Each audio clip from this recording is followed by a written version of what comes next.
Salam, hər vaxtınız xeyir olsun, dəyərli izləyicilər, əziz coğrafiya sevərlər. Bu gün mən sizə Dövlət İmtahan Mərkəzinin abituriyentlər üçün təqdim etdiyi 20 test tapşırığından, yəni 20 sınavdan birinci sınavın izahını verəcəm. Bir də bunu qeyd etmək istərdim ki, belə tip videoların davamının gəlməsini istəyirsinizsə, kanala abunə olmağı, bəyənməyi unutmayın. Vaxt itirmədən keçək sınavın izahına. Birinci sınavdan başlayırıq. İlk sualımız belədir. Xəritənin vizual təhlili ilə kartometrik təhlilin oxşar cəhəti nədir? Süxur laylarının yatın formalarını təyin edilməsi, süxur yaylarının yatın formasının təyin edilməsi bu qrafik təhlilə aiddir. Yəni bunu götürə bilmərik.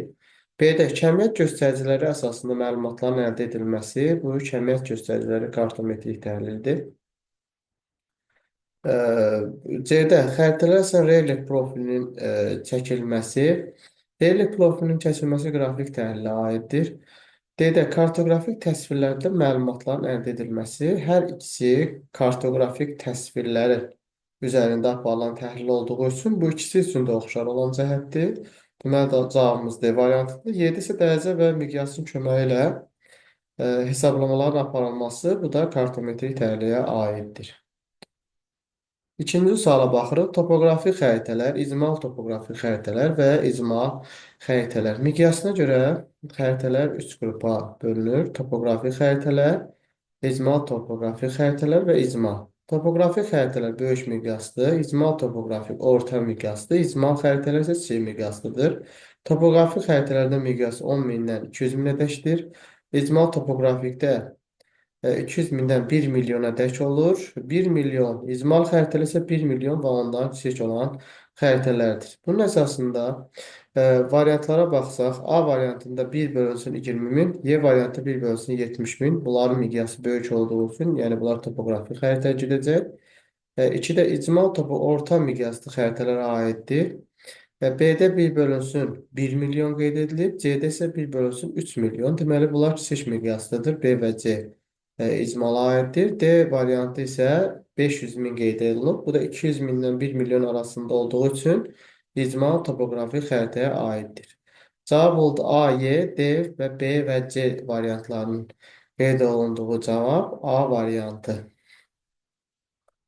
Növbəti üçüncü suala baxırıq. Bakıdan 270 dərəcə azimutda 3416 kilometr məsafədə yerləşən məntəqənin coğrafi koordinatlarını təyin edin. Yəni, coğrafi enliyini və coğrafi uzunluğunu təyin edin. Bakı şəhəri bildiyimiz kimi 50 dərəcə şərq uzunluğunda yerləşir və 40 dərəcə şimal enliyində yerləşir. Və Bakıdan 270 dərəcəli azimutla deyilirsə, deməli qərbə doğru gedirik və 3416 kilometr. Biz bu 3416 kilometrin bilirik ki, 40 dərəcəli paraleldə 1 dərəcəmiz 85,4 olduğu üçün bölürük 85,4-ə. Bu da edəcək 40 dərəcə. Deməli, biz Bakı şəhərindən, yəni buradan 40 dərəcə qərbə doğru getməli. 50 dərəcə şərq uzunluğundan da 40 dərəcə qərbə doğru getsək, biz 50-dən 40-a çıxırıq, 10 dərəcə şərq uzunluğuna çatmış oluruq. Yəni, əvvəlcə bu məntəqədə idik, hazırda bu məntəqəyə çatdıq və gəldiyimiz məntəqənin coğrafi koordinatları 40 dərəcə şimal enliyi, 10 dərəcə şərq uzunluğu olacaqdır. İndi cavab variantlarına baxsaq, Y cavabında, Y cavabında həmin axtardığımız deməli, dərəcələr göstərilmişdir. Dördüncü suala baxırıq. 1 bölünsün 5 milyon miqyaslı xəritədə 20 şərq uzunluğu və 10 dərəcə qərb uzunluğu arasında 60 dərəcəli paralel üzrə məsafə 20 sm olarsa təhrifi hesablayın. Və qeyd olunub ki, 60 dərəcəli paraleldə 1 dərəcəlik qövsün uzunluğu 55,8-dir. Bunu hesablamaq üçün əvvəlcə biz məntəqələr arasında dərəcə fərqini tapmalıyıq. Məntəqələr biri şərq, biri qərbdə olduğu üçün biz dərəcə fərqini tapmalıyıq üçün 20 dərəcə ilə 10 dərəcəni toplayırıq. Bu eləyir 30 dərəcə və 1 dərəcəlik qövsün uzunluğu 55,8 olduğu üçün 30 dərəcəni 55,8-ə vururuq. Bu da eləyir 1674 kilometr.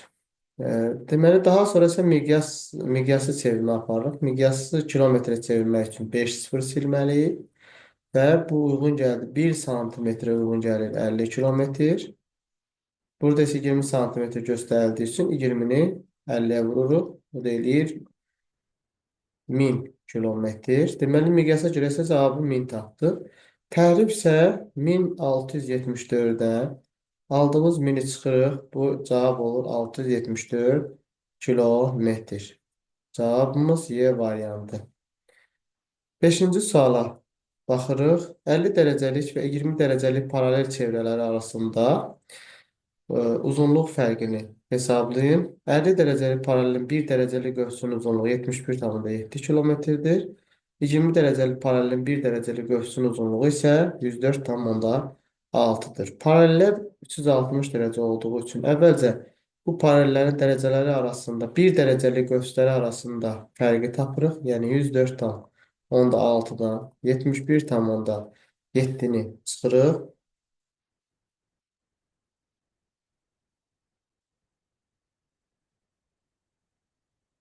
Bu da eləyir ki 32,9 cavabı. Bu da eləyir 32,9 dərəcə. Yəni bunlar arasında fərq 32,9 dərəcədir və 32,9 dərəcə də isə vururuq bütün çevrənin uzunluğuna, yəni 360-a vurmalıyıq və bu da eləyir 11844. 11844 axtardığımız sualın cavabıdır. Doğru cavab oldu C variantı. Altıncı suala baxırıq. Çoxüzrü proyeksiyasına aid doğru ifadələri müəyyən edin. Yer kürəsinin səthi çoxlu sayda trapesiyalara bölünmüş çoxüzlü kimi qəbul edilir. Bir doğrudur. Əsasən qütb ətrafı və mülayim enişlərində yerləşən ərazilərin xəritələri bu proyeksiyada tərtib olunur. Bu konus proyeksiyasına aiddir. Əsasən ekvator boyu ərazilərinin xəritələri bu proyeksiyaya tərtib olunur. Bu silindrə aiddir. Köməkçi həndəsi səth kimi silindirdən istifadə edilir. Bu silindr proyeksiyasına aiddir. Əsasən topoqrafi xəritələrin tərtibində istifadə edilir. Doğru fikirdir. Cavab B5, Y variantı. 7-ci suala baxırıq. B və C nöqtələri arasında hündürlük fərqi 100 metr olarsa doğru ifadələri müəyyən edin. Baxırıq B və C nöqtələri. Bunlar arasında 2 boşluq fərqi var. Kəsmə hündürlüyü tapmaq üçün biz 100-ü 2-yə bölürük. Eləyir 50 metr. Deməli, kəsmə hündürlüyümüz oldu 50 metrdir. O zaman biz məntəqələrin daxili horizontalı tapa bilərik. Daxili horizonta 970-dən çıxış olmalıdır və 50-yə bölünən bir ədəd olmalıdır. Deməli 950 olacaq. Və digərləri də 900, 850, daha sonra 800 və 750 olur. İndi burada qeyd olunduğu kimi belgişlər kənara doğru olduğu üçün deməli mənfi relyef forması deyil, bu müsbət relyef formasıdır və dağ və ya təpə qeyd olunmuşdur. Deməli, burada mənfi relyef formasıdır. Fikri yanlışdır. Dağın nisbi hündürlüyü 220-dir. Gəl nisbi hündürlüyü tapaq. Nisbi hündürlüyü tapmaq üçün ən hündür hissəsi 970-dir. Ən alçaq yeri 750-dir. Ondan 750-ni çıxırıq. Bu da eləyir 220 metr. Deməli, bizim nisbi hündürlüyümüz 220 metr olduğu üçün 2 doğrudur. A nöqtəsi dəniz səviyyəsində yerləşir. Dəniz səviyyəsində yerləşməsi üçün 0 metr olmalıdır. Amma 750 metrdir A nöqtəsi. Deməli, yanlışdır. Kəsmə üstəlik 100 metrdir. Biz kəsmə hündürlüyü 50 metr tapmışıq. 4 də yanlışdır. B və D nöqtələri mütləq hündürlükləri 8 metrdir. Baxaq, B eyni horizontal arasın. Eyni horizontalın üzərində yerləşən məntəqələrdə hündürlük eyni olur. Deməli, B 800-dür. Həmçinin D də 800 olur. 6-da D nöqtəsinin yerləşdiyi yamacın meylliliyi çoxdur. Bəli, horizontallar D nöqtəsində yaxın olduğu üçün meyillilik daha da çoxdur. 2, 5, 6 cavab B variantı. Növbəti 8-ci suala baxırıq. Eyni meridian üzərində olan A məntəqəsi 44 dərəcə şimal enliyindədir. B məntəqəsi isə 24 dərəcə şimal enliyində yerləşir. A məntəqəsinin B-dən hansı azimutda yerləşir və bu məntəqələr arasında həqiqi məsafəni müəyyən edin. Deyək ki, məntəqələrin enişləri biri 24 şimal enlidir, digəri isə 44 şimal enlidir və həmin məntəqələr bir meridian üzərindədir. Deyək ki, bir meridian üzərindədir və qeyd olunur ki, A məntəqəsi 44 şimal enli. Buranı A məntəqəsi yazırıq, buraya isə B məntəqəsi yazırıq. Deməli, A məntəqəsi B-dən hansı azimutda olur? Təbii ki, 0 dərəcəli və ya 360 dərəcəli azimutda olacaq. Yəni, çünki A məntəqəsi B-dən şimaldadır və şimalın azimutu 0,360-dır. 360 olmadığı üçün cavablarda 0-ı götürəcəyik. Bunlar arasındakı məsafə isə 44-dən 24-ü çıxırıq. Cavab 20 dərəcə. 1 dərəcə də 111 olduğu üçün 111 və ya 111,1 də götürə bilərik. 111 götürsək 20-ni 111-ə vururuq. Bu deyil 2220 kilometr. Deməli, axtardığımız sualın cavabı 0 dərəcə və 2220 olacaq. A variantı və D variantında cavablar yanlışdır. Doğru cavabımız olacaq C variantı. 9-cu suala baxaq. Sxema hissənin aralarında ən qısa və ən uzun məsafə olan məntəqələri müvafiq olaraq müəyyən edin. 10 dərəcəli paraleldə 1 dərəcəlik qövsün uzunluğu 109,6 kilometr, 20 dərəcəlik paraleldə isə 1 dərəcəlik qövsün uzunluğu 104,6-dır. Qeyd edək ki, ə, ən qısa məsafə, yəni paralellərin uzunluqları ekvatordan qütblərə doğru azaldığı üçün 10 dərəcəli paralel və ekvatorda uzunluqlar daha çoxdur. 20 dərəcəli paraleldə isə uzunluğu daha aşağıdır. Və əvvəlcə baxsaq A, C və B məntəqələri. Əvvəlcə ən qısa məsafəni tapmaq lazımdır. Sonra isə ən uzun məsafələri. Baxaq, ən yaxın məntəqələr hansılardır? Deməli, biz 20 dərəcə cənub enliyində yerləşən məntəqələrə baxsaq, biri 160 şərq, biri isə 160 qərb uzunluğundadır. Yəni, bunlar arasında kifayət qədər dərəcə fərqi vardır. Deməli, ən qısa məsafə ola bilməz. Amma C və B məntəqələrinə fikir versək, C və B məntəqələri arasında cəmi 10 dərəcə fərq var. Yəni, 10 dərəcə fərq olduğu üçün bu məsafə əlbəttə ki, 10 dərəcədə 1 dərəcə 109,6 olduğu üçün bu məsafə çox kiçikdir. Və ona görə də ən qısa məsafə C və B məntəqələri arasında olacaq ki, bizə axtarılan cavab C və B məntəqəsi olacaq. Ən qısa məsafə, bu birlər olmayacaq. Ən uzun məsafə isə ən çox dərəcə fərqinə fikir verir. Ən çox dərəcə fərqi 20 dərəcəli 20 dərəcəli də E və F məntəqələri var. Bir də deməli C və A ilə Y məntəqələri var. A, Y və məntəqələri arasında dərəcə fərqinə fikir versək, bunlar arasında 30 dərəcədir və 30 dərəcəni də 111-ə vuranda 3330 edir. Yəni A və Y məntəqələri arasında məsafə, A ilə Y arasında məsafə, dərəcə fərqi 30 olduğu üçün bu məsafə eləyir 3330 kilometr. Amma Y və F nöqtələr arasındakı olan məsafəni hesablasaq, baxın, bu məsafəni hesablasaq, biz görəcəyik ki, Y və F məntəqələr arasındakı olan məsafə biri 160 şərq uzunluğundadır, biri isə 160 qərb uzunluğundadırsa, bu böyük bir dərəcə fərqinə gətirib çıxarır. Hətta biz 160-la toplasaq, yəni dərəcə fərqi daha böyük olduğu üçün məsafə də böyük olacaq. Ona görə də burada Y və F məntəqəsini götürməliyik. Cavab burada C variantı olacaqdır. 10-cu suala baxaq. Euler-Venn diaqramına uyğun bəndləri müəyyən edin. Plan, xəritə və qlobusun oxşar cəhəti. Hər hansı bir məntəqənin coğrafi koordinatlarını müəyyən etmək mümkündür. Coğrafi koordinatlar ancaq xəritədə müəyyən etmək olur. Yəni, planda müəyyən etmək mümkün deyil. Ona görə də bu xəritəyə aiddir. Müxtəlif təyinatlı infrastruktur obyektləri təsvir edilir. Bu plana aiddir. İki məntəqə arasında məsafənin ölçülməsi mümkündür. Yəni, miqyasa əsasən ölçmək olar. Hər ikisinə aid oxşar cəhətdir. Daha dəqiq təsvir olunur. Daha dəqiq plandır. Müxtəlif coğrafi hadisə və prosesləri təsvir etmək mümkündür. Bu xəritəyə aid olan xüsusiyyətdir. Tərtib olunmasında miqyas və şərti işarələrdən istifadə edilir. Bu isə hər ikisinə aiddir. Cavab 1, 2, deməli cavab 2, 4, 2, 4, 1, 5 və 3, 6 D variantı. Növbəti 11-ci suala baxırıq. Xəritə sxemasının doğru bəndi müəyyən edin. Baxaq əraziləri. 1. Avstraliya materiki, 2. Afrika mərkəzi hissələri, 3-də 3-də İslandiya adasıdır, 4-də Antarktidadır, 5-də isə Cənubi Amerika göstərilmişdir. Ən son kəşf edilmiş qitədir. Təbii ki, bu 4-ə aid olan xüsusiyyətdir.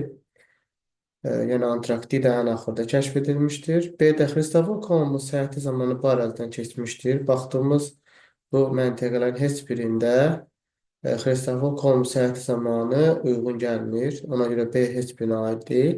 C-də ən böyük qitədir. Ən böyük qitə Asiyadır. Yəni burada da heç bir rəqəm Asiyaya uyğun gəlmir.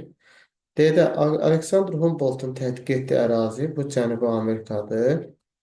Deməli, Andağlar hissələri, Amazon çayı və digər ərazilər yaxın ərazilərdir. Deməli, bura 5-ə D uyğun gəldi. 4-ə A, 5-ə D cavab A variantıdır. 7-də isə Vasco da Gamanın səyahəti zamanı buradan keçmişdir. Bu da heç birinə uyğun. Deməli, bu da cavab variantlarından uyğun gəlmədiyi üçün götürmürük. Cavab oldu B və yəni 4-ə A, 5-ə D A variantı. 12-ci suala baxırıq. Dairəvi diaqram, sütunlu diaqram, bir də xətti diaqram. Son 10 ildə müxtəlif dənli bitkilərin məhsul yığımının deməli dinamikası. Məhsul yığımının dinamikası göstərilmişdir. Təbii ki, bu xətti diaqrama aid olan bir xüsusiyyətdir. Ölkə sənayesinin il ərzində istehsal olunan ərzaq məhsulları arasında şəkərin pay göstərilirsə, bu dairəvi diaqrama aiddir. Ölkənin müxtəlif şəhərlərində yerləşən zavodların sayı isə bunları müqayisə etmək üçün istifadə edildiyi üçün bu sütunlu diaqrama aiddir. Cavab olacaq B, C və A. Doğru cavabımız olacaq A variantı. 13-cü sual. Müvafiq olaraq qütb ulduzunun Bakıya nisbətən böyük və kiçik bucaqla göründüyü şəhərləri müəyyən edin. Ümumiyyətlə, qütb ulduzu ancaq şimal yarımkürəsində görünür. Yəni, qütblərə yaxın olan məntəqələrdə qütb ulduzu daha böyük bucaq, ekvatora yaxın məntəqələrdə daha kiçik bucaq altında görünür. Yəni, Bakıdan böyük görünməsi üçün deməli, həmin məntəqələr Bakıdan şimalda olmalıdır. Nyu-Yorku götürə bilməli. Bu, Bakı ilə demək olar ki, eyni dərəcə, eynilikdədir. Oslo İsveçin paytaxtı, Kazan da Rusiya ərazisindədir. Yəni, bu hər iki ərazi Bakı şəhərindən şimalda yerləşdiyi üçün deməli, birinciyə aid olacaq 2 və 3. C-də Santiago, 4-də Santiago verilmişdir. Santiago ümumiyyətlə Cənubi ölkəsində yerləşdiyi üçün bu qütb ulduzunu görməyəcək. 5-də Manila, Filippin, 6-da isə Misir paytaxtı Qahirə göstərilmişdir. Bunlar da Bakı şəhərindən nisbətən cənubda yerləşdiyi üçün qütb ulduzunu daha kiçik bucaq altında görəcəklər. 200 və 5, 6 cavab B variantı. 14-cü suala baxırıq. Miqyası 1 bölünsün 5 milyon olan xəritədə 40 dərəcəli paralel üzlər 30 dərəcə şərq və 55 dərəcə şərq uzunluğunda arasındakı məsafə 40 sm olursa təhrifi hesablayın.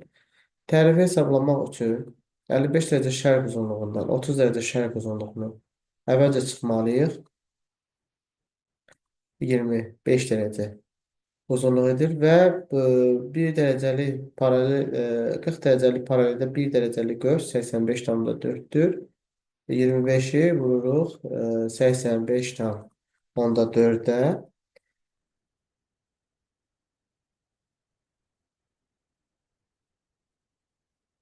2135 edir. 2135 kilometr. İndi isə miqyas əsasında tapmalıyıq. Miqyasdan 5 sıfır silirik. 1 santimetrə 50 kilometr. 50-ni də vurmalıyıq 40-a. Bu da eləyəcək bizə 2000. kilometr. Təhrif isə 2135 çıx 2000 eləyəcək 135 kilometr. Cavabımız oldu C variantı. 15-ci suala baxırıq. 45 dərəcə şimal enli və 120 şərq uzunluğu, 15 dərəcə cənub enli və 15 dərəcə qərb uzunluğuna uyğun gələn məntəqələri müəyyən edin.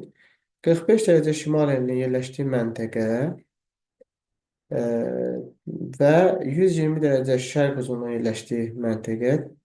Təbii ki, bu B məntəqəsi Mərkəzi Asiya hissəsinə uyğun gəlir və bu Azərbaycanda nisbətən şərqdə olduğu üçün 120 dərəcə şərq uzunluğuna uyğun gəlməz. Göstərilən məntəqə A məntəqəsidir. 45 dərəcə şimal və 120 şərq uzunluğuna yerləşən məntəqə. Meridian üzrə baxsaq, bu yerləşir A məntəqəsi. 15 dərəcə cənub, 15 dərəcə qərb uzunluğunda isə yerləşən məntəqə isə olacaq D məntəqəsi. Yəni A və D.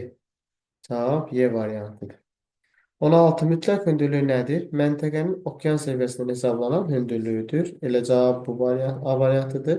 İki qovuşu horizontal arasında hündürlük fərqi kəsmə hündürlüyüdür. Dağın ətəyindən hesablanan hündürlük e, dağın ətəyindən hesablanan hündürlük nisbi hündürlüyüdür. Quru ərazisinin ən hündür, ən alçaq nöqtələr arasında hündürlük fərqidir. Bu da uyğun gəlir. Dünya okeanın ən dərin nöqtəsində hesablanan hündürlükdür. Bunlar yanlış cavablardır. 17-ci suala baxaq. Doğru xüsusiyyətləri müəyyən edin. Keyfiyyət fonu üsuluna aid olan doğru fikir. Fiziki xəritədə ovalıqlar yüksəlir və yayılır. Bu üsulda verilir. Bir doğrudur. Hər hansı bir ərazi kəmiyyət göstəricilərinə görə fərqləndirilir. Kəmiyyət göstəricilərinə görə fərqləndirmək bu keyfiyyət fonuna aid deyil. E, Üçdə bu üsul əhalinin yerləşməsini və sayını müəyyən etmək olar. Bu nöqtələr üsuluna aiddir. Doğrudur. Tematik xəritədə müxtəlif şərti işarələr və xəttlərlə göstərilir. Bu aid deyil. Areal üçün xəritələrdə yağıntıların və günəş radiasiyasının paylanması bu üsul. Yağıntıların paylanması keyfiyyət fonu üsulu ilə verilir. Və burada areal üsula aid götürə bilməz. Xəritədə göstərilən elementlərin yayılma sahəsi rənglənərək təsvir olunursa, bu areal üsula aiddir. 1, 3, 6 cavab C variantı. 18-ci suala baxın. Sxemdə kəsmə yüksəkliyin 50 metr olduğunu nəzərə alaraq A və B horizontalların mütləq hündürlüyü müvafiq olaraq müəyyən edin. Əgər kəsmə hündürlüyü 50 metrdirsə və qapalı deməli müsbət relyef forması dağ və təpə qeyd olunmuşdur. Vergişlərin kənara doğru olduğunu bilərək biz burada bilirik ki 238 metrdən horizontalın üzərində yazılan rəqəm kəsmə hündürlüyə tam bölünməlidir. Yəni 238-dən böyük 50-yə bölünən ədəd 250-dir. Müvafiq olaraq digərləri tapa bilərik. Burada 200 olur, 150 və 100. Deməli, A məntəqəsinin mütləq hündürlüyü 100 metr olacaq. B məntəqəsinin isə mütləq hündürlüyü 250 metr olacaqdır. Müvafiq olaraq, yəni burada tərsini yazılıb. Yəqin ki, burada 250 və 100 olan bir cavab olduğu üçün A variantıdır doğru cavabımız. Sadəcə yerləri, yəni B və A yazılsaydı daha doğru gələcəkdi. Mütləq müvafiq olaraq doğru yazılmasa da, yəni cavab olaraq A-ya 100 metr, B-yə isə 250 metr uyğun gəlir. 19-cu suala bax, xəritədə eyni meridian üzərində A məntəqəsi 76 şimal enliyi, B məntəqəsi 16 cənub enliyindədir. Bu məntəqələr arasında məsafə 44,4 sm olarsa, xəritənin bu hissəsi üçün xüsusi miqyası müəyyən edin. Gördüyümüz kimi məntəqələrdən biri cənubda, digəri isə şimaldadır. Deməli, bu arasında dərəcə fərqini tapmaq üçün toplamaq lazımdır. Bu da eləyir 92 dərəcə və meridian üzrə hesablanmalıdır. Çünki məntəqələri biri 76 şimaldadır, digər məntəqə isə 16 cənubdadır və bunlar arasında meridian üzrə məsafə tapılması üçün həmin məsafəni 92-ni biz 111-ə vurmalıyıq. 92-ni isə 111-ə vuranda deməli 10.212 edir. 111 bəzən isə 111,1-ə də vurularaq istifadə edilir. 212 edir. O zaman miqyası tapmaq üçün isə təmin tapdığımız ədədi 44,4-ə bölürük. 10.212-ni bölürük 44,4-də. Bu da eləyəcək 230 kilometr. 230 kilometr, yəni 230-dan sonra 5 sıfır olmalıdır. Deməli, cavabımız A variantıdır. 20-ci suala baxırıq. Xətti miqyasına əsasən xəritədə ölçüləri 72 sm kvadrat olan bataqlığın həqiqi sahəsini hesablayın. Xətti miqyasa baxanda 3,5 kilometrdən başlayır. Deməli, burada miqyasımız 1 sm-də 3,5 kilometrdir. Burada kvadrat sahə olduğu üçün biz bunu kvadrata qaldırmalıyıq. Santimetr kvadratında. Deməli, 3,5-i yenə də 3,5-ə vururuq. 12 tam %25. 12 tam %25 kvadrat kilometr alınır. 72 santimetr kvadrat oldu. Yəni 1 santimetr kvadratına 12 tam %25-dirsə 72 santimetr kvadratını tapmaq üçün 72-ni 12 tam %25-ə vurmaq lazımdır. Bu da eləyəcək 882. 82 kvadrat kilometr. Cavabımız oldu D variantı.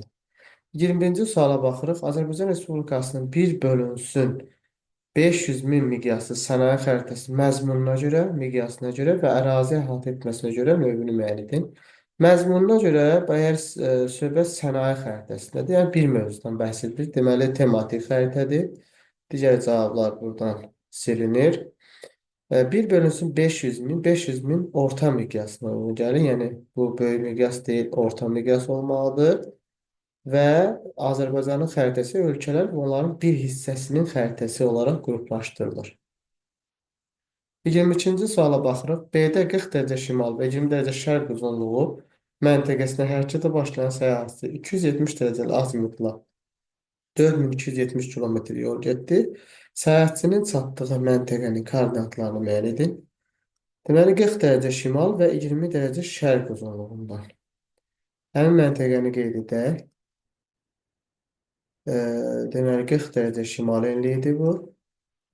Və 20 dərəcə şərq uzunluğundan 270 dərəcəli azimutla gedibsə, 40 dərəcələ də 1 dərəcəni bilməliyik. 85,4-dür.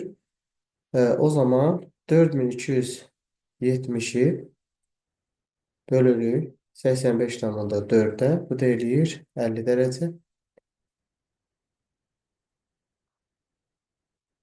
Deməli, 50 dərəcə qərbə doğru gedir. 20 dərəcə şərq uzunluğundan 50 dərəcə qərbə gedəndə -30. Yəni, 30 dərəcə qərb uzunluğuna çıxmış oluruq.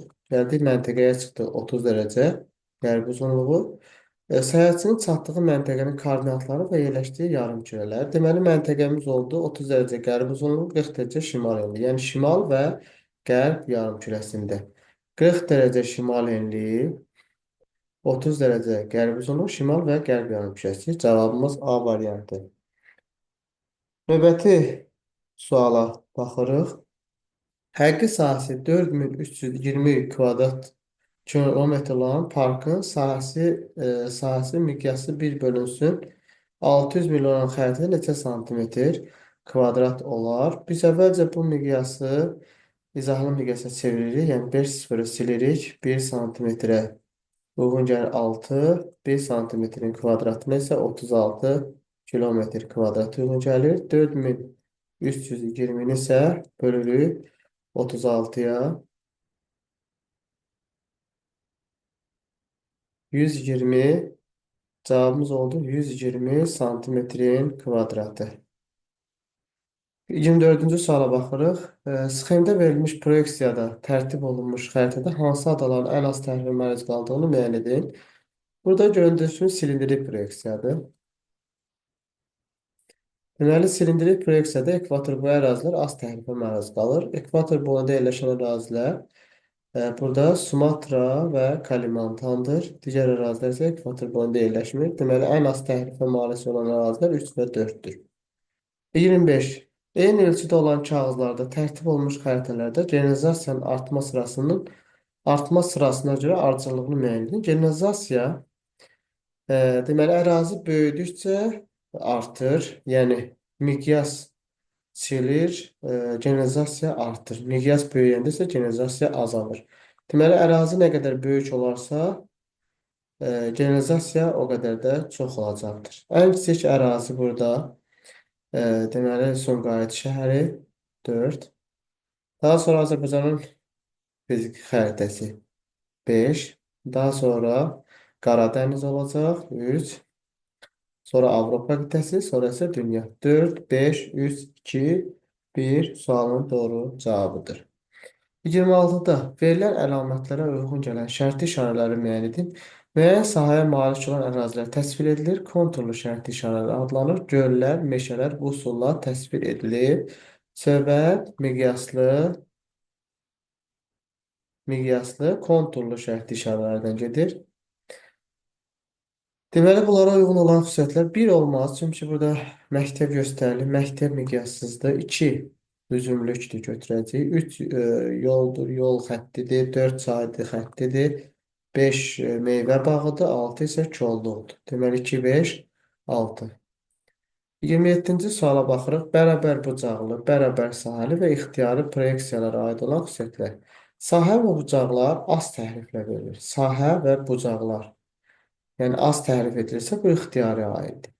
İstiqamət və bucaqlar demək olar ki, təhrif edilmir. Təbii ki, bərabər bucaqlı proyeksiyaya aiddir. Materik və okeanların sahələri hesablamaq üçün istifadə edilir. Bu bərabər sahəliyə aiddir. Uzunluq və forma tam təhrif olunur. Bu ixtiyari aiddir. Burada uzunluq və forma tam təhrif olunur. Dəniz nəqliyyatında və aviasiyada istifadə olunur. Bu da bucaqlı. Yəni istiqamət dəqiq olduğu üçün bunda daha çox istifadə edilir. Cavabımız B, Y, C və AD şəklində olacaqdır. Neçə situasiya ilə tanış olaq. Xəritələr kartoqrafik proyeksiyalar vasitəsilə tərtib olunur. Bu zaman yerin kürə səthi müstəvi üzərinə köçürüldüyündə xəritələrdə təhriflər əmələ gəlir. Lakin xəritələrdə təhrifin olmadığı xətt və nöqtə olur ki, onlara sıfır təhlil xətt və nöqtəsi deyilir. A proyeksiyasında bu xətt ən uzun paralel, B proyeksiyasında isə 60 dərəcə və ona yaxın paralellərdir. Söhbət burada ekvator boyu ərazidə, yəni sıfır təhrifli xətt əgər ekvatordursa, ən uzun paralel ekvator olduğu üçün söhbət burada silindrikdən gedir. 60 dərəcəli paralel və ona yaxın enliklər isə konus proyeksiyasındadır. Deməli, A və B proyeksiyalarını müəyyən edin. Burada yazacağıq silindrik və konus proyeksiyalar. İkisini yazmalıyıq. 29-da A və B proyeksiyalarını meridian və paralellərin nə cür təsvir olunduğunu müvafiq olaraq müəyyən edin. Silindrik proyeksiyada meridian və paralellər, yəni adətən meridian və paralellər bir-birlərindən düz bucaq altında kəsilir. Yəni bu formada təsvir olunur. Konus proyeksiyasında isə paralellər qövslər formasındadır. Meridianlar isə bir nöqtədən çıxan düz xəttlər şəklində tərtib olunur. Yəni siz bunu sözlə yazmalısınız bura.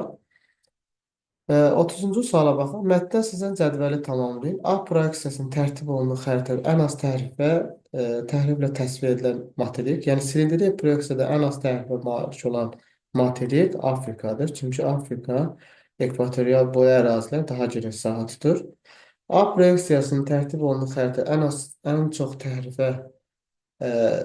təhriflə təsvir edilən ərazilər qütb ətrafı ərazilərdir. Qütb ətrafı.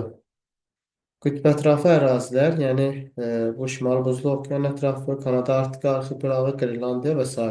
ərazilər nəzərdə tutulur. Yəni ekvatordan uzaqlaşdıqca təhrif artır. B proyeksiyasının tərtib olunan xəritə ən az təhrifə təsvir edilən materiklər. B proyeksiyası konus proyeksiyasındadır. Konus proyeksiyasında ən az təhrifə uyğun materiklər Avrasiya və Şimali Amerika olacaqdır. Sualların izahı bu qədər. İzlədiyiniz üçün təşəkkür edirəm.